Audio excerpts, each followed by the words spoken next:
আসসালামু আলাইকুম সুপ্রিয় শিক্ষার্থীবৃন্দ, ধন্যবাদ সবাইকে। আশা করি আপনারা ভালো আছেন। তো আজকে ফিজিক্স 1 যেটি, এই ফিজিক্স 1-এর অধ্যায় 4 বৃত্তাকার গতি বা সার্কুলার মোশন, এই চ্যাপ্টারটি আলাপ আলোচনা করব। তো এই চ্যাপ্টারের সবচেয়ে গুরুত্বপূর্ণ একটি প্রশ্ন রয়েছে। আপনারা জানেন যে দেখাও যে প্রাসের গতিপথ অধিবৃত্তাকার। তো এই প্রাসের গতিপথ অধিবৃত্তাকার বা প্রজেক্টাইল অফ মোশন, বা এটাকে বলা হয় equation of motion of A freely moving body shown obliquely, vertically upward or motion of projectile। তো এই টাইপের যে প্রশ্নটা রয়েছে, এই প্রশ্ন সম্পর্কে আজকে আলাপ আলোচনা করব। তো প্রথমেই এখানে আপনারা দেখতে পাচ্ছেন চিত্রে বিভিন্ন বিন্দুগুলো দেখানো আছে। তো কোন বিন্দুটা কি বা কোন বিন্দুকে কি বলে, এটি কিন্তু আসলে প্রথমেই জানার দরকার। তো এর জন্য আমি কতগুলো এখানে টার্মগুলো উপস্থাপন করেছি। প্রথমে হচ্ছে নিক্ষেপণ বিন্দুটা কি। তো নিক্ষেপণ বিন্দুটা হচ্ছে যে বিন্দু থেকে বস্তুকে নিক্ষেপ করা হয় তাকে বলা হচ্ছে নিক্ষেপণ বিন্দু। যেমন এই ও বিন্দু থেকে একটা বস্তুকে উপরের দিকে নিক্ষেপ করা হচ্ছে, সুতরাং এই ও বিন্দুকে বলা হচ্ছে নিক্ষেপণ বিন্দু। এরপর নিক্ষেপণ কোণ। নিক্ষেপণ কোণটা কাকে বলে? যে কোণে বস্তুটিকে উপরের দিকে নিক্ষেপ করা হচ্ছে। যেমন এই ও বিন্দু থেকে বস্তুকে এক্স অক্ষের বা আনুভূমিকের সাপেক্ষে থিটা কোণে উপরের দিকে নিক্ষেপ করা হচ্ছে, এই জন্য এই থিটাকে বলা হচ্ছে নিক্ষেপণ কোণ। এরপর হচ্ছে দেখব আমরা নিক্ষেপণ বেগ কাকে বলে। তো যে বেগে বস্তুকে উপরের দিকে নিক্ষেপ করা হচ্ছে তাকে নিক্ষেপণ বেগ বলা হচ্ছে। তো আমরা এখানে দেখছি যে ও বিন্দু থেকে একটা বস্তুকে উপরের দিকে নিক্ষেপ করা হচ্ছে v0 বেগে।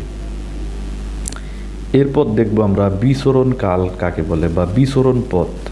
অর্থাৎ একটি বস্তুকে উপরের দিকে নিক্ষেপ করলে যত সময় ধরে বা উপরের দিকে যত পথ অতিক্রম করে, এই পথটাই মূলত হচ্ছে বিচরণ পথ। যেমন বস্তুকে ও বিন্দু থেকে নিক্ষেপ করা হয়েছে, ও বিন্দু থেকে পি বিন্দু হয়ে আবার সে এক্স বিন্দুতে এসে পড়েছে, সুতরাং এই পুরো পথকে বলা হচ্ছে বিচরণ পথ। এরপর আমরা দেখব বিচরণ কাল কি।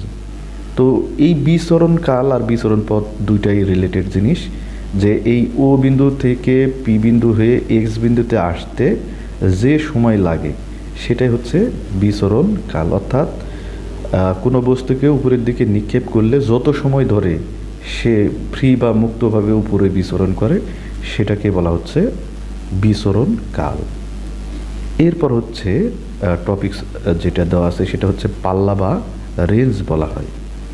পাল্লা বা রেঞ্জ হচ্ছে অ্যাকচুয়ালি মধ্যবর্তী দূরত্ব, যে বিন্দু থেকে নিক্ষেপ করা হয়েছে আর যে বিন্দুতে পতিত হয়েছে, এই দুইটি বিন্দুর মধ্যবর্তী দূরত্বকে বলা হচ্ছে পাল্লা বা রেঞ্জ।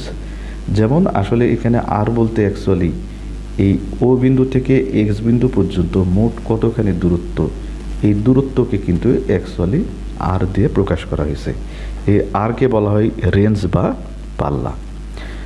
তো আমরা মোটামুটি এইখানের প্রত্যেকটা বিন্দু সম্পর্কে জানলাম, বা এই প্রাসের গতিপথ সংক্রান্ত বেসিক যে টার্মগুলো সেগুলো আমরা দেখলাম, ছোটোখাটো টার্মগুলো। এখন আমরা এটা প্রমাণ আকারে দেখব। সেটা হচ্ছে যে দেখাও যে প্রাসের গতিপথ অধিবৃত্তাকার, এটা আমরা এখন প্রমাণ করব। তো প্রমাণের এখানে আসলে প্রথমেই আমাদের যেটা, যে ধরা যাক কোনো বিন্দু ও, এই ও একটি বিন্দু থেকে বস্তুকে উপরের দিকে থিটা কোণে নিক্ষেপ করা হলো। এই ও বিন্দু থেকে একটি বস্তুকে উপরের দিকে v0 আদিবেগে নিক্ষেপ করা হলো, এই হচ্ছে বিষয় বর্ণনায় দেওয়া আছে। তো উপরের দিকে যখন নিক্ষেপ করা হবে তখনই তো আসল কাহিনী আসলে শুরু হবে। তো উপরের দিকে বস্তুকে নিক্ষেপ করার ফলে আমরা যে কোনো বস্তুর অবস্থান নর্মালি দুইভাবে দেখায়, একটা হচ্ছে আনুভূমিক বরাবর, আরেকটি হচ্ছে উল্লম্ব বরাবর। তো এই ক্ষেত্রে আসলে v0 যেটা আদিবেগ, যে আমরা v0 আদিবেগে উপরের দিকে নিক্ষেপ করেছি, এই আদিবেগ বরাবর আনুভূমিক এবং উল্লম্ব উপাংশ কি হবে। তো আনুভূমিক উপাংশকে আমরা vx0 এবং উল্লম্ব উপাংশকে vy0, এইভাবে আমরা এখানে দেখিয়েছি। এই জায়গায় আমরা চিত্রে যদি লক্ষ্য করি তাহলে আমরা বিষয়টা আরও ক্লিয়ার হব। যে বস্তুকে উপরের দিকে নিক্ষেপ করা হলো v0 বেগে, তো এখান থেকে যদি সোজা আমরা নিচের দিকে রেখা টানি, তাহলে এই জায়গা থেকে এই পর্যন্ত যেটা, সেটাকে ভি এক্স নট, অর্থাৎ আনুভূমিক বরাবর উপাংশ, এবং এখান থেকে উপরের দিকে যেটা, সেটা ভি ওয়াই নট, যেটাকে যেহেতু এই বাহু আর এই বাহু সমান্তরাল, সুতরাং এখানে দেখালে হবে, এখানে হবে। তাহলে এখান থেকে আমরা ত্রিভুজ পাচ্ছি যে এখান থেকে এই যে আবার এখানে আসছে, এটা হচ্ছে একটা ত্রিভুজ। এই ত্রিভুজের এটা হচ্ছে ভূমি, যেটা ভি এক্স নট দিয়ে প্রকাশ করা হয়েছে, আর লম্বটা হচ্ছে ভি ওয়াই নট, আর এখানে অতিভুজ বলতে অ্যাকচুয়ালি ভি নটকে বোঝানো হচ্ছে। তো বিষয়টা একটু খেয়াল করবেন, তাহলে ক্যালকুলেশনটা সহজ হবে। তো আনুভূমিক বরাবর ত্বরণ শূন্য, অর্থাৎ এই ক্ষেত্রে এ এক্স ইকুয়াল টু 0 লেখা যাবে। তো এটা কেন? আসলে এখানে একটা বিষয় আমাদের খেয়াল করতে হবে, সেটা হচ্ছে যে ত্বরণটা হচ্ছে সবসময় উপরের দিক নিচের দিক এরকমভাবে বোঝায়। আর যদি আমরা এর আগে যেটা দেখেছি, যেটাকে এফ দিয়ে প্রকাশ করা হয়, এই ক্ষেত্রে ত্বরণ আর মন্দন যেটা, এটা মূলত আসলে আনুভূমিক বরাবর কাজ করে, অর্থাৎ ভূমি বরাবর যাতায়াত করে। আর যখন উপর অথবা নিচের দিকে এরকম বোঝাই, তখন আসলে গ্র্যাভিটেশনাল ফোর্স হিসাবে জি যেটা, সেটা কাজ করে। এই বিষয়টা একটু খেয়াল করতে হবে। তো আনুভূমিক বরাবর আসলে যেহেতু ত্বরণ এই ক্ষেত্রে নেই, সুতরাং এটার মান আসলে 0। আর উল্লম্ব বরাবর আসলে ত্বরণ বলতে যেটা, সেটা হচ্ছে গ্র্যাভিটেশনাল ফোর্সটাই কাজ করে। আর এই গ্র্যাভিটেশনাল ফোর্স আসলে এই জায়গায় মাইনাস জি দিয়ে দেখানো হয়েছে। কেন জি দিয়ে দেখানো হয়েছে? যেহেতু বস্তুটি উপরের দিকে যাচ্ছে, আর গ্র্যাভিটি সবসময় কাজ করে নিচের দিকে, এই জন্য একটি আরেকটির উল্টো, এই জন্য এই জায়গায় আসলে আমরা মাইনাস চিহ্ন দিয়ে বুঝিয়েছি। এরপর আমরা যেটা দেখব যে চিত্র হতে পায়। আসলে চিত্র হতে পায় বলতে যে বিষয়টা বলেছিলাম এটাই, যে এই যে ত্রিভুজটা আমরা দেখতে পাচ্ছি, এই ত্রিভুজের ক্ষেত্রেই। তো ত্রিভুজের ক্ষেত্রে আমরা সাইন থিটা সমান লিখতে পারি ভূমি বাই অতিভুজ। তো ভূমি মানে হচ্ছে ভি এক্স নট, আর অতিভুজ হচ্ছে ভি নট। এবং কস থিটা সমান আমরা জানি হচ্ছে ভূমি, সাইন থিটা সমান মানে আমরা লম্ব বাই অতিভুজ, অর্থাৎ ভি ওয়াই নট 0 বাই হচ্ছে ভি নট। আর কস থিটা মানে হচ্ছে ভূমি বাই অতিভুজ, এরকম আকারে এইখানে লেখা হয়েছে। এই জন্য সাইন থিটা সমান হচ্ছে ভি ওয়াই নট বাই হচ্ছে ভি নট, এবং কস থিটা সমান হচ্ছে আমরা এখানে লিখেছি ভি এক্স নট বাই হচ্ছে ভি নট। এখন এখান থেকে আমরা ভি ওয়াই নট সমান হচ্ছে ভি নট সাইন থিটা, এবং এই জায়গায় থেকে আমরা লিখেছি যেটা ভি এক্স নট সমান হচ্ছে ভি নট কস থিটা। এখন এখান থেকে এক্স অক্ষ বরাবর কি হবে এবং ওয়াই অক্ষ বরাবর কি হবে, এই দুইটা বিষয় দেখালেই হবে। তো এক্স অক্ষ বরাবর যে সমীকরণ আমরা জানি, যেটা এর আগেই লিখেছি, আমরা জানতাম যে S equal to UT plus হচ্ছে হাফ এফ টি স্কোয়ার, যেটা এর আগের সমীকরণ আমরা আগের অধ্যায়ে দেখেছি। জাস্ট এই সমীকরণকে এখানে আমরা লিখব। তো সরণ এখানে যেটা এসকে সরণ দিয়ে আমরা লিখি, সরণটা হলো মূলত যে শেষ অবস্থা কত দূর গেছে আর কোন জায়গায় থেকে যাত্রা শুরু করেছে, এই দুইটার বিয়োগফলকেই সরণ বলে। এই জন্য এক্স বিয়োগ এক্স নট এস এর পরিবর্তে, তারপরে এখানে ইউ মানে হচ্ছে আদিবেগ।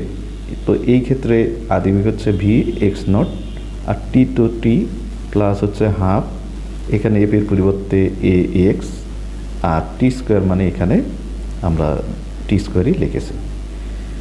এরপর এখানে এক্স দিলাম, এক্স নট মানে বস্তুর আদি বেগ, যেহেতু আদি দূরত্ব নেই, আদি অবস্থায় আদি বেগ তো না, আদি দূরত্ব যেটা, এটা আদি বেগ না, আসলে আদি দূরত্ব। তো আদি দূরত্ব যেটা, সেটা এখানে এই ক্ষেত্রে যেহেতু 0, আর এখানে আদি বেগ ভি নট, তারপর কস থিটা টি, যেটা আমরা এখান থেকে বের করে দেখেছি এই জায়গায়, তারপর প্লাস হচ্ছে হাফ, আর এ এক্স যেটা, সেটা হচ্ছে আমরা জানি আনুভূমিক বরাবর ত্বরণের মান 0, আর এখানে টি স্কোয়ার। তো এই জায়গা থেকে ক্যালকুলেশন করলে এখানে এক্স আসে, এখানে ভি নট, এই টিটা বামে নিয়ে আসলাম, কস থিটা এটা লিখলাম। এখন এখান থেকে আমরা লিখতে পারি টি ইকুয়াল টু হচ্ছে X by V naught cos theta. তো এই হচ্ছে এইখান থেকে এটার সমীকরণটা আমরা এক্স অক্ষ বরাবর যে অবস্থা, সেটা আমরা বের করলাম। এখন দেখব আমরা ওয়াই অক্ষ বরাবর কি ঘটনা ঘটে। তো ওয়াই অক্ষ বরাবরই একই ধরনেরই জিনিস আমরা এস ইকুয়াল টু যেটা লিখব ইউটি প্লাস হচ্ছে হাফ এফ টি স্কোয়ার, এই সমীকরণটা এখানেও আমরা ইউজ করব। তাহলে এস মানে এখানে ওয়াই মাইনাস ওয়াই নট, অর্থাৎ উল্লম্ব বরাবর কী পরিমাণ সরণ হচ্ছে এখানে সেটা, আর ইউ মানে হচ্ছে ভি ওয়াই নট, আর টি তো টি প্লাস হচ্ছে হাফ, এখানে এপির পরিবর্তে A Y R T square যা আছে সেটাই। তো এখানে আদি অবস্থায় দূরত্ব শূন্য ধরা হয়েছে, তারপর ভি ওয়াই নট এটার মান আমরা আগের সমীকরণে বের করে দেখিয়েছি। ভি ওয়াই নট এটার মান হচ্ছে ভি নট সাইন থিটা, আর এখানে টি রাখা হয়েছে প্লাস হচ্ছে হাফ এ ওয়াই এটার মান হচ্ছে মাইনাস জি, যেখানে আমরা উল্লম্ব বরাবর ত্বরণটা মাইনাস জি দিয়ে দেখিয়েছি। তো এখন এরপরের অপশনে আমরা ওয়াই ইকুয়াল টু হচ্ছে V not T sine theta minus এখানে হাফ জি টি স্কোয়ার। এখন আমরা টি এর মানগুলো বসিয়ে দেব এই জায়গায়। এখানে টি যেটা রয়েছে এটি এর পরিবর্তে x V naught cos theta, যেটা আমরা আগের সমীকরণে দেখিয়েছি, মাইনাস এখানে হাফ জি, এখানেও টি এর মান আমরা বসালাম, সেটা হচ্ছে X by V naught cos theta, তার উপর কী আসলো হোল স্কোয়ার আসলো। তো এখন এখান থেকে ওয়াই সমান আমরা যেটা লিখতে পারি এক্স নটটা এখানে দিলাম, ভি নট এই ভি নট কেটে গেল, sine theta by cos theta মানে হচ্ছে এখানে টেন থিটা, মাইনাস এই জায়গায় আমরা লিখছি যেটা জি এক্স স্কোয়ার বাই হচ্ছে two V naught cos square theta, এটা আমরা 2 নম্বর ইকুয়েশন দিয়ে লিখলাম। এখন এখানে এই যে টেন থিটাকে যদি আমরা বি দিয়ে প্রকাশ করি, আর এই জায়গায় এক্স স্কোয়ার বাদে বাকি যেগুলো আছে এটাকে যদি আমরা সি দিয়ে প্রকাশ করি, তাহলে এই সমীকরণ থেকে লেখা যাবে যে ওয়াই সমান এখানে এটার পরিবর্তে আমরা বি দিলাম, আর এখানে এক্স তো রয়েছে মাইনাস এই পুরো অংশ যেটা এক্স স্কোয়ার বাদে এটাকে সি দিয়ে আমরা প্রকাশ করেছি, তাহলে তার সাথে থেকে গেল এক্স স্কোয়ার। তো এই যে আমরা সমীকরণটা দেখতে পাচ্ছি এখানে, এই সমীকরণটা অ্যাকচুয়ালি হচ্ছে অধিবৃত্তের সমীকরণ। তো আমরা বৃত্ত, অধিবৃত্ত, পরাবৃত্ত ওই চ্যাপ্টারে গেলেই বুঝবো যে এরকম যে সমীকরণ থাকে এটাকে বলা হয় অধিবৃত্তের সমীকরণ। সুতরাং বলা যায় প্রাসের গতিপথ অধিবৃত্ত, কারণ এই প্রাসের ক্ষেত্রে আমরা সমীকরণ লাস্ট পর্যন্ত যেটা পেলাম সেখান থেকে দেখতে পাচ্ছি যে এটি হচ্ছে একটা অধিবৃত্তের সমীকরণ। তো আশা করি এই প্রশ্নটি আপনারা ভালোভাবে বুঝতে পেরেছেন। তো ধন্যবাদ সবাইকে, আসসালামু আলাইকুম।